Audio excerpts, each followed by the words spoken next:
These are the legs of someone who hates training legs. In this video, I'm going to explain how to maximize your leg gains if you hate training them and give you an exact step-by-step routine that you can follow to maximize your leg gains. Leg day is really easy, and all you need is a leg pressing movement, a leg extension movement, a leg curl, a hip hinge, and something for your calves. You can chuck in something for your hip abductors if you want, but you don't have to. I personally recommend doing your calves at the start of your workout. It doesn't compromise any of your strength in any of your other movements, and calves are generally just neglected across the board. Hitting them first means that you'll hit them more effectively, and you'll see some growth throughout the weeks. Make sure to do 4 sets of around 8 to 12 for your calves. They're really important to hit first. Hitting it first is so much easier than hitting it last after you've done everything. Just trust me on this one. I recommend following up your calf work with the leg pressing movement. My personal favorite is the hack squat. I don't want my ass or my glutes to be that big, so I tend to shy away from the regular squat, but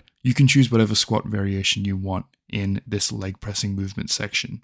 All you need to do is 4 sets of around 8 to 12 reps. The hack squat, it takes away the involvement of the lower back and the posterior chain, and it kind of focuses all the tension on the quads, and that's exactly what I want. So you can do any variation of the squat you want, including the pendulum squat, the hack squat, or even just a regular barbell squat. Make sure you're getting in a pressing movement with at least 3 sets of 6 to 8 reps. Now that we've got the pressing movement out of the way, personally, I like to follow this up with a leg curl. Because our pressing movement is going to work out our quads most likely, or some of our glutes, it's good to hit the antagonist of the quads right after, which is the hamstrings. The seated hamstring curl, it loads the hamstrings at its most stretched position. So you're getting a lot of muscle growth in that one isolation movement. So I would go for about 3 sets of those for around 6 to 8 reps each. Now, this next exercise is going to be your favorite.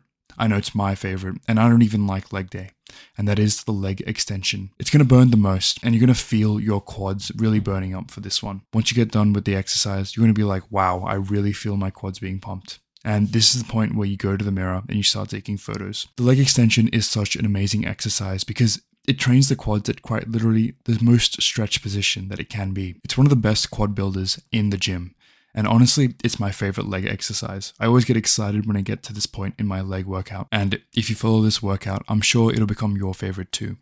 So hit the leg extension for around 4 sets of 8 to 12 reps. And then we move on to the hip hinge. The RDL is just the safer cousin of the deadlift. And it's such a great mass builder. It trains your hamstrings, your glutes, and also your lower back. It's a really good exercise to build up your strength for the everyday life, because when you're lifting stuff, you're mostly using your lower back, and the RDL trains it in a great position. You just have to make sure you're keeping a straight back and not bending your lumbar spine when you're doing the RDL. A lot of people hype up the risk of the RDL, and it really isn't that risky unless you don't know what you're doing. So use lightweight, figure out the correct form for the exercise, and make sure you're focusing on your hamstrings and your glutes when you're doing the RDL. Make sure you hit the RDL for around 3 to 4 sets. I do around 6 to 8 reps, but you can do around 8 to 10. Whatever is easier for you, because at this point in my leg workout, I just want to go home. I don't really want to stay at the gym for longer. So I kind of just put on the most weight that I can do and do about 6 to 8 reps to failure. And there you have it.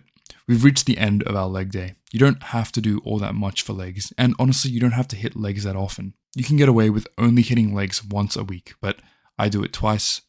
If you want to maximize your leg gains, maybe do it twice a week, but I don't think it's necessary.